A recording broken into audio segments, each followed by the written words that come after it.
जय हिंद मेरे प्यारे साथियों। तो आप लोगों का स्वागत है अपने यूट्यूब चैनल अनमोल केएसएन क्लासेस में। तो इस बार हम बात करते हैं कि जैसे कि हम लोगों ने इतिहास के 400 प्लस ऑब्जेक्टिव क्वेश्चनों का क्लास शुरू किया था, जिसमें से हम लोगों ने 6 चैप्टर तक कंप्लीट किया। आज मेरा 7वां चैप्टर का है कि 7वां चैप्टर का क्लास है, जिसमें 6 चैप्टर कंप्लीट कर चुके हैं, जिसमें 7वां चैप्टर की आज बारी है। 7वां चैप्टर के बारे में हम लोग पढ़ेंगे और उसके ऑब्जेक्टिव क्वेश्चनों को हम लोग देखने का प्रयास करेंगे। कहने का मतलब ये है कि जिन बच्चों ने 6 चैप्टर तक का क्वेश्चन को नहीं देखा, ऑब्जेक्टिव क्वेश्चन को नहीं देखा, तो जाकर जरूर देखें और ज़रूर उस वीडियो को देखें और शेयर करें। और शेयर करना और सब्सक्राइब जरूर करें और लाइक ज़रूर करें, क्योंकि आपके लिए ये 400 प्लस क्वेश्चन आपके हर चैप्टर की आएगी, हर सब्जेक्ट के से आएगी। तो इसलिए आप सबों से गुजारिश है कि इस क्लास को ज़रूर से ज़रूर देखें और बेहतरीन से बेहतरीन क्वेश्चन करने का अनुभव ले, क्योंकि मैंने उस सारे एनसीईआरटी बेस्ड सारे क्वेश्चनों को लेकर आया और एक जो पिछले प्रीवियस ईयर क्वेश्चन में पूछा गया है वो भी क्वेश्चन है, जो नहीं पूछा गया है वो भी क्वेश्चन, यानी कि कहीं भी ऑब्जेक्टिव से आपसे छूटने की कोई चांसेस नहीं बनती है। तो ठीक है, आज की क्लास शुरू करते हैं। तो आज की क्लास चलिए शुरू करते हैं।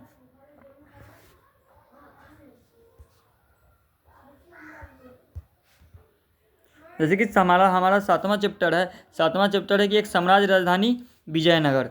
7वां चैप्टर जो मेरा है वह है एक साम्राज्य राजधानी विजयनगर, जिसमें से हम लोगों ने 6 चैप्टर तक कंप्लीट कर चुका है। ठीक है, जैसे कि बात करते हैं, यानी कि 219 क्वेश्चन हम लोगों ने कंप्लीट कर चुका है। 220 क्वेश्चनों से आज हम लोगों की बारी। जैसे बात करते हैं, पहला क्वेश्चन है कि विजयनगर साम्राज्य की स्थापना किसने की थी। तो याद रखिएगा, विजयनगर साम्राज्य की स्थापना जो की थी हरिहर और बुक्का ने किया था। किसने किया था? हरिहर और बुक्का ने विजयनगर साम्राज्य की स्थापना किया था। ठीक है, आगे बात करते हैं, विजयनगर की स्थापना के समय दिल्ली का सुल्तान कौन था। तो विजयनगर स्थापना के समय दिल्ली का जो सुल्तान था वो दिल्ली का सुल्तान था मोहम्मद बिन तुगलक। कौन थे? मोहम्मद बिन तुगलक आपके दिल्ली का सुल्तान था। विजयनगर स्थापना के समय दिल्ली का सुल्तान जो था वो मोहम्मद बिन तुगलक थे। ठीक है, आगे बात करते हैं, विजयनगर का महानतम शासक कौन था। तो विजयनगर का जो महानतम शासक, जो महान शासक थे, उनका नाम था कृष्णदेव राय। क्या नाम था? कृष्णदेव राय विजयनगर के महान शासक थे। आगे बात करते हैं, गोपुरम का संबंध किससे है। तो गोपुरम का संबंध वो मंदिरों से है। किससे है? गोपुरम का संबंध आपके मंदिरों से है। ठीक है, आगे बात करते हैं, हम्पी किस साम्राज्य से संबंधित है। तो हम्पी जो संबंधित है वो विजयनगर से संबंधित है। किससे संबंधित है? विजयनगर से आपका हम्पी संबंधित है। ठीक है, आगे बात करते हैं, किससे संबंधित है हम्पी? हम्पी आपका विजयनगर से संबंधित है। आगे बात करते हैं, चोलों की सबसे छोटी प्रशासनिक इकाई कौन थी। चोलों की सबसे छोटी और प्रशासनिक इकाई थी वो थी मेरा ऊड़। कौन थी? ऊड़ था चोलों की सबसे छोटी और प्रशासनिक इकाई। आगे बात करते हैं, हरिहर और बुक्का ने विजयनगर साम्राज्य की स्थापना की थी। कब किया था? तो हरिहर और बुक्का ने विजयनगर साम्राज्य की स्थापना जो किया था वो 1336 ईस्वी में किए थे। कब किए थे? 1336 ईस्वी में। आगे बात करते हैं, होयसलों की के राज्य का विकास हुआ था। तो होयसलों की राज्य का जो विकास हुआ था भैया, वो हुआ था आपका कर्नाटक में। कहाँ पर हुआ था? वो आपका कर्नाटक में हुआ था। ठीक है, चलिए अगला क्वेश्चन के बारे में बात करते हैं। अगला क्वेश्चन मेरा है कि देखिए, अगला क्वेश्चन है कि विजयनगर के शासकों ने अपने आप को क्या कहा। विजयनगर के शासक अपने आप को राय बुलाते थे। क्या बुलाते थे? राय बुलाते थे। ठीक है, विजयनगर के शासक जो थे वो अपने आप को क्या बुलाते थे? राय बुलाते, और राय कहा। ठीक है, आगे बात करते हैं, विजयनगर साम्राज्य की अंतिम राजधानी जो तिरुपति के समीप था, तो उसका नाम क्या था। तो उसका नाम था चंद्रगिरी। क्या नाम था उसका? चंद्रगिरी। ठीक है, अगला क्वेश्चन चलते हैं, 230 नंबर क्वेश्चन। 230 नंबर क्वेश्चन है भैया कि यवन शब्द जिस भाषा का है वो है। यवन शब्द जो शब्द है वो संस्कृत भाषा का। याद रखिएगा, यवन शब्द जो है आपका संस्कृत भाषा का शब्द है। ठीक है, आगे बात करते हैं यात्री बरबोसा का संबंध था। यात्री बरबोसा का जो संबंध था ना वो था पुर्तगाल से। ये क्वेश्चन पूछा गया है और ये क्वेश्चन पूछा भी जाएगा। यात्री बरबोसा का संबंध किससे था। तो यात्री बरबोसा का संबंध जो था वो पुर्तगाल से था। ठीक है, आगे बात करते हैं, दिल्ली सल्तनत की स्थापना हुई थी। तो दिल्ली सल्तनत की स्थापना 1206 ईस्वी में हुआ था।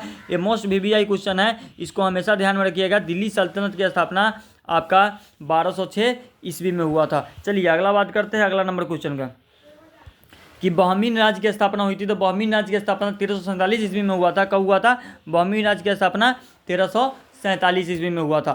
ठीक है, आगे बात करते हैं, देखिए दिल्ली सल्तनत की स्थापना कब हुआ था? 1206 में, ध्यान रखिएगा। और अब बहमीन राज्य की स्थापना कब हुआ था? 1347 में। ठीक है, ये दो चीज़ें हमेशा ध्यान रखिएगा। आगे बात करते हैं कि उड़ीसा के गजपति राज की स्थापना हुई थी। तो उड़ीसा के गजपति राज की स्थापना कब हुई थी? 1435 ईस्वी में। देखिए ये तीनों में बच्चे कंफ्यूज जाते हैं। दिल्ली सल्तनत की स्थापना जो हुई थी 1206 में, ध्यान में रखिएगा। और और क्या बहमीन राज्य की स्थापना जो हुई थी 1347 में हुआ था, और उड़ीसा गजपति राज्य की स्थापना कब हुआ था? 1435 में हुआ था। ये चीज़ें हमेशा ध्यान में रखिए। आगे बात करते हैं कि प्रसिद्ध विरूपाक्ष मंदिर कहाँ स्थित है। तो प्रसिद्ध विरूपाक्ष मंदिर जो स्थित है वो हम्पी में स्थित है। कहाँ स्थित है? हम्पी में स्थित है। ठीक है, आगे बात करते हैं अयंगार व्यवस्था संबंधित है। अयंगार व्यवस्था संबंधित है वो विजयनगर से संबंधित है। किससे संबंधित है? विजयनगर साम्राज्य से अयंगार व्यवस्था आपका संबंधित है। ठीक है, आगे बात करते हैं किन शासकों के दरबार में अष्टदिग्गज रहते थे। किन शासकों के दरबार में अष्टदिग्गज रहते थे? कृष्णदेव राय के दरबार में अष्टदिग्गज रहते थे। ठीक है, आगे बात करते हैं कि विजयनगर साम्राज्य में कितने राजवंशों ने शासन किया। तो विजयनगर साम्राज्य में 4 राजवंशों ने शासन किया था। कितने राजवंशों ने शासन किया था? तो 4 राजवंशों ने विजयनगर साम्राज्य में आपका शासन किया था। ठीक है, आगे बात करते हैं, अगला क्वेश्चन देखिए। अगला क्वेश्चन है कि रूस में भारत विद्या का जनक किसे कहा जाता है। तो रूस में भारत विद्या का जनक कहा जाता है जीएस लिबिदेव को। किसे कहा जाता है? जीएस लिबिदेव को रूस में भारत विद्या का जनक कहा जाता है। ठीक है, आगे बात करते हैं कि अपना यात्रा वृत्तांत मतलसादेन नाम से किस विदेशी यात्री ने लिखा। इसका आंसर देखिए, अगर ये क्वेश्चन छोड़ गया, पुर्तगाली यात्री कौन थे। तो पुर्तगाली यात्री थे बरबोसा निकितन। कौन थे? बरबोसा निकितन पुर्तगाली यात्री थे। ठीक है, ये क्वेश्चन कुछ अलग निकल गया था, वो इसमें का नहीं था, कोई और साइड चीज़ का था, इसीलिए उसको छोड़े। इस क्वेश्चन को नेक्स्ट चैप्टर में का क्वेश्चन है, तो इसमें टाइप हो गया था, इसलिए उसको हटा दिया गया। देखिए, पुर्तगाली यात्री कौन थे? तो पुर्तगाली यात्री बरबोसा निकितन था। आगे बात करते हैं विजयनगर के ध्वज। यहाँ होगा ध्वज होगा, इसमें और टाइप में थोड़ा प्रॉब्लम है। विजयनगर के ध्वज के पहचान किसकी पहचान की गई थी? तो हम्पी नाम से की गई थी। विजयनगर के ध्वज की पहचान किससे की गई थी? तो हम्पी नाम से की गई थी। ठीक है, याद रखिएगा। तेनालीराम का संबंध किस राजवंश से है? तो तेनालीराम का संबंध विजयनगर राजवंश से है। ध्यान में रखिएगा इस सारे क्वेश्चनों को। तेनालीराम का संबंध विजयनगर राजवंश से है। ठीक है, आगे बात करते हैं हरियर एवं बुक्का किस वंश के शासक थे।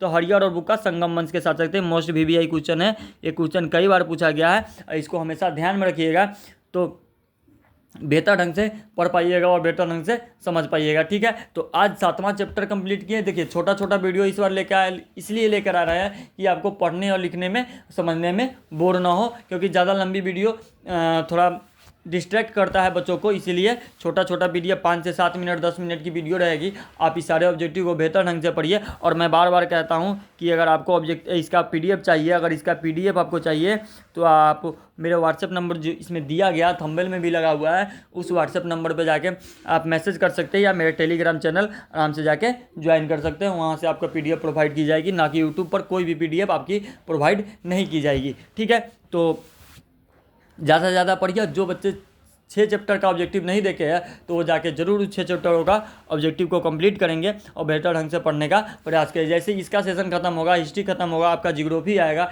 जियोग्राफी के बाद आपका हिंदी आएगा, हिंदी के बाद आपका हिंदी का 2 पार्ट आता है, गद्य खंड और काव्य खंड, ये दोनों की ऑब्जेक्टिव आएगी। ये सारी चीज़ों को समझाने का प्रयास किया जाएगा। ठीक है, तो आज के लिए इतना ही। जय हिंद, मिलते हैं नेक्स्ट वीडियो में।